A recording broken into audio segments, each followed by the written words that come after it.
Assalamualaikum warahmatullahi wabarakatuh.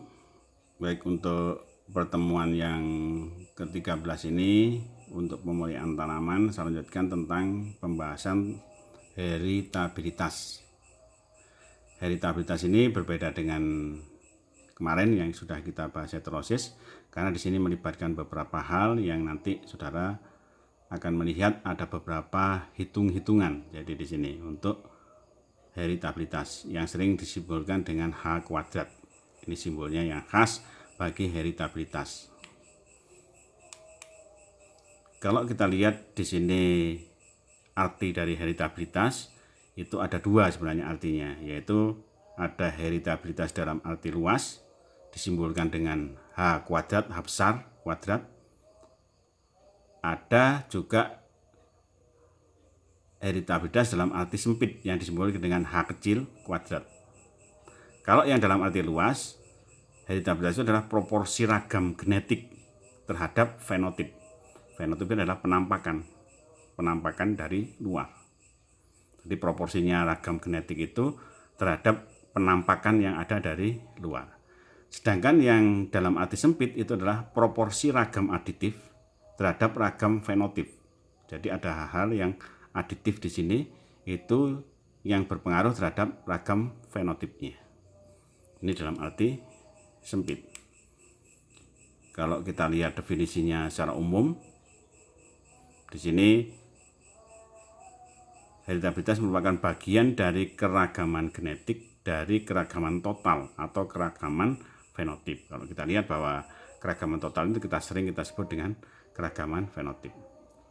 Kalau kita lihat fenotip sendiri itu adalah merupakan interaksi antara genotip dengan lingkungan. Ini di bahasan pertama sudah kita ungkap bahwa kalau ada penampakan daun, penampakan buah, kemudian penampakan performa tanaman dan sebagainya, itu adalah merupakan interaksi antara gen dengan lingkungannya yang disebut dengan istilah fenotip.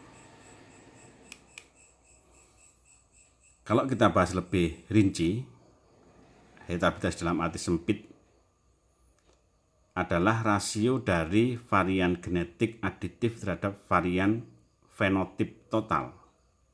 Nah, sering kita simbolkan dengan H kuadrat ini ya, H kuadrat itu sama dengan varian dari A dibagi dengan varian dari aditifnya dibagi dengan varian fenotipnya. Heritabilitas dalam arti sempit ini dipakai apabila bekerja dengan populasi segregasi awal dan populasi yang heterogen atau dihasilkan dari proses cross-pollinated. Pada populasi demikian yang berubah-ubah itu adalah genetik aditifnya, sehingga terjadi proses pencatatan yang berubah-ubah. Nah, ini yang menyebabkan proses hitungan itu ada varian, rumus ada variannya. Jadi varian aditifnya dibagi dengan varian fenotipnya. Kalau kita lihat nilai dalam arti sempit heritabilitas tadi, itu kisarannya 0 sampai dengan 1. Ini kalau kita buat persentase itu adalah 0 sampai dengan 100%. Kalau kita dapatkan misalkan hasil hitungan itu kita dapatkan H kuadrat itu sama dengan 0 sampai dengan 0,1 atau 0 sampai dengan 10%, itu termasuk heritabilitasnya rendah. Sedangkan kalau kita dapatkan 0,1 sampai dengan 0,3 atau 10 sampai dengan 30%, maka heritabilitas dari hasil silangan tersebut maka sedang. Kalau lebih besar dari 0,3 atau lebih besar dari 30, maka nilai heritabilitas tersebut adalah termasuk yang tinggi. Semakin mendekati 0, maka suatu sifat makin ditentukan oleh lingkungan. Jadi pengaruh lingkungan itu dia mendekati 0. Jadi kalau dia rendah, ya berarti faktor lingkungannya ini paling dominan.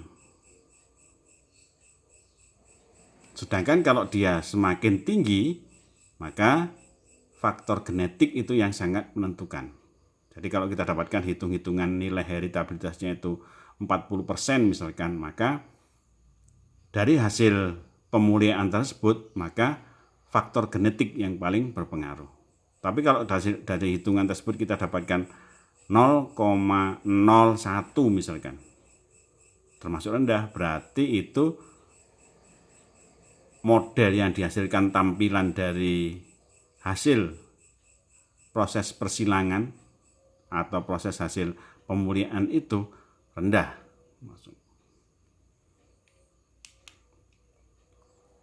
Lalu kita lihat penggunaan heritabilitas itu untuk apa saja. Yang pertama itu adalah untuk mengetahui pada populasi apakah ada keragaman genetiknya.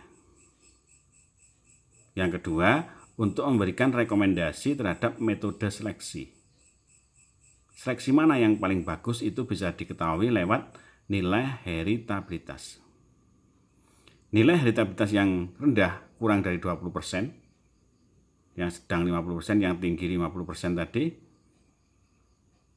ini yang menyebabkan bagaimana faktor lingkungan dan faktor genetik itu berpengaruh. Kalau pada proses seleksi, bila didapatkan hitungan heritabilitas tinggi, maka hasil seleksi yang dihasilkan itu adalah efektif. Tetapi kalau ditentukan nilai heritabilitasnya itu yang kita hitung itu rendah, maka di sini perlu ditingkatkan modelnya dulu, baru kemudian dilakukan proses seleksi. Jadi ini yang menjadikan kenapa kita perlu menghitung heritabilitas itu penting, ini gunanya. Kalau kita lihat heritabilitas berdasarkan respon seleksi, ada beberapa hitungan heritabilitas itu berdasarkan estimasi. Hitungan ini itu bisa kita dapatkan nilai heritabilitas yang sungguhnya. Nilai heritabilitas itu bisa nyata karena tidak berdasarkan pada keturunan. Nah, modelnya seperti ini. Nah, kita lihat pada pendugaan heritabilitas tadi sudah saya sebutkan, maka di sini saudara akan menggunakan proses hitungan.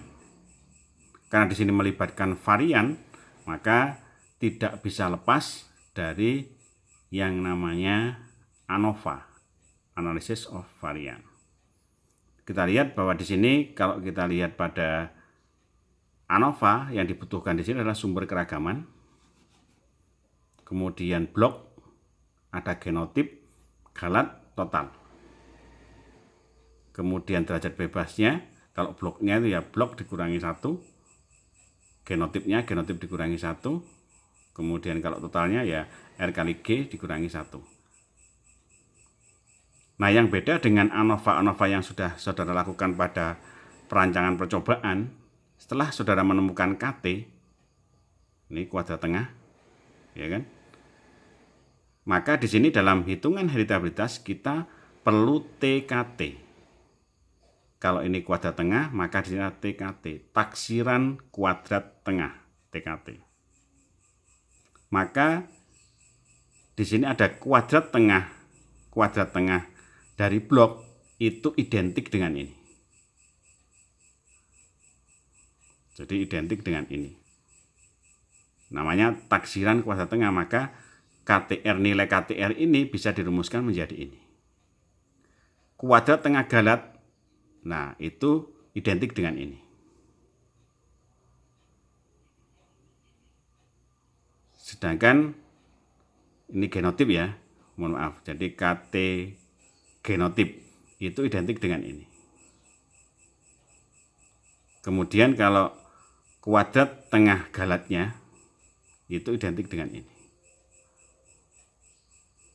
Jadi variasi dari galat, ini variasi galat.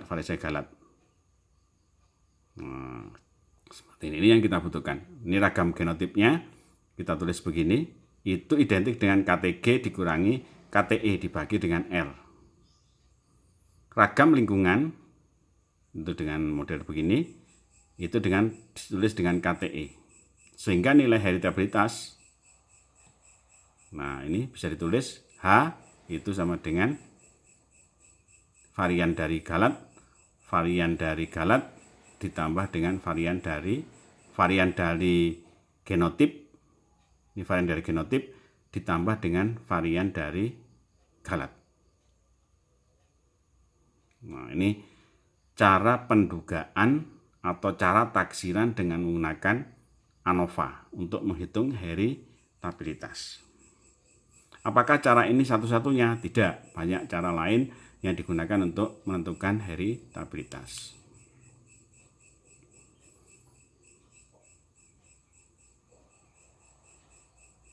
Ada juga pendugaan heritabilitas dalam arti sempit, yaitu diawali dengan pendugaan varian genetik aditif, yaitu var G, var A, var D, var I. Ini yang dengan menggunakan rancangan persilangan. Ini yang digunakan untuk berikutnya. Nah, kalau kita lihat mengapa parameter genetik itu penting kita pelajari. Nah, dari faktor genetik yang ada pada tanaman itu kita ukur dengan menggunakan parameter genetik. Nah, dengan adanya parameter genetik ini kita bisa menentukan model seleksi yang bagus. Seleksi mana yang paling cocok. Nah, dari seleksi ini kita bisa menentukan genetik apa yang paling menentukan terhadap proses penampakan yang terjadi pada satu tanaman hasil persilangan.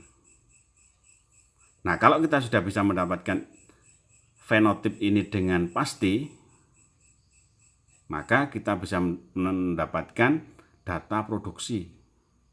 Sehingga benar-benar tanaman yang sudah kita peroleh melalui proses pemulihan tanaman itu, data produksinya itu bisa dijamin. Ini pentingnya. Ini kalau kita lihat bahwa proses heritabilitas itu tidak berdiri sendiri. Bahwa nilai heritabilitas itu tergantung dari beberapa hal. Bisa juga dia bergantung pada korelasi fenotipiknya. Juga bisa tergantung dari korelasi genetiknya. Ini juga berpengaruh terhadap repitabilitasnya. Juga berpengaruh pada nilai pemuliaannya. Jadi sehingga nilai heritabilitas itu tidak bergantung sendiri. Apakah sifatnya nanti dia bisa menurun, kemudian bisa digunakan untuk mengukur variasi genetik, apakah bisa menentukan program seleksi yang bagus, kemudian yang terakhir bisa menentukan arahan terhadap hasil seleksi, kepastian terhadap produksi tadi.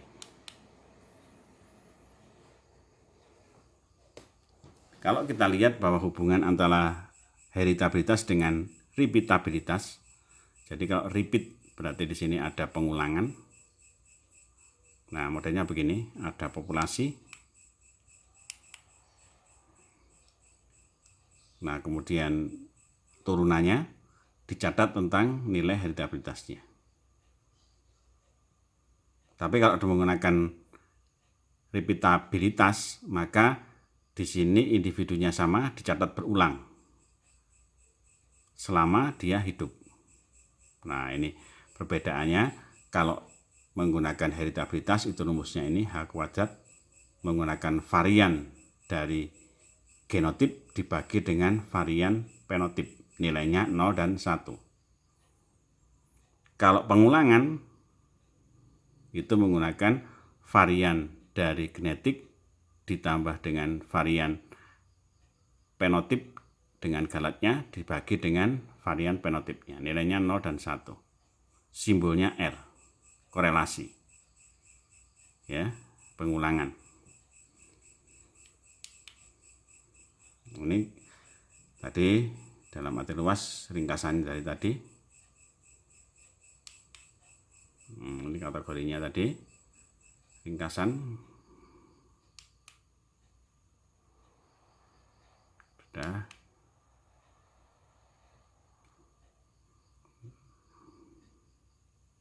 Bisa juga dari H² itu kita tentukan dengan rumus koefisien regresi. Jadi bisa juga ini dari B-nya kita cari. Kalau kita lihat dari koefisien regresi, maka Y sama dengan A plus BX. Maka kita lihat di sini nilainya B itu yang jadi sepadan dengan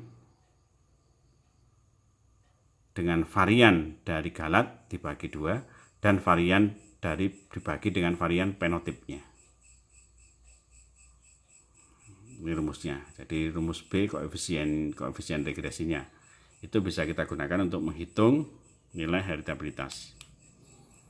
Nah, kalau kita lihat perubahan nilai dari heritabilitas 1 dan 0, jadi kalau semakin menunjukkan ke 1, maka faktor genetiknya yang paling berpengaruh, dia semakin jelas terlihat. Tapi kalau dia mendekati 0, maka faktor fenotip, faktor lingkungan yang paling berpengaruh, sehingga akan mengaburkan apakah dia memang benar-benar hasil dari proses penurunan dengan model hibridisasi ataukah dia memang terpengaruh oleh lingkungan saja. Nah, ini kalau nilainya semakin mendekati 0, maka faktor lingkungan yang berpengaruh. Tapi kalau dia naik ke 1, maka nilai genotip yang paling berpengaruh. Nah, kalau ini menggunakan sidik lintas. Jadi caranya mengukur dari heritabilitas itu bukan satu-satunya menggunakan ANOVA. Jadi selain menggunakan ANOVA, itu juga bisa menggunakan regresi, juga bisa menggunakan sidik lintas. Ini namanya sidik lintas. Jadi kita lihat berapa koefisiennya. Nah, semakin banyak variabelnya yang kita lihat, maka di sini koefisiennya juga semakin banyak, juga semakin rumit. Nih. Demikian untuk kuliah dari pertemuan ke-13. Kurang lebihnya mohon maaf. Saya akhiri. Wassalamualaikum warahmatullahi wabarakatuh.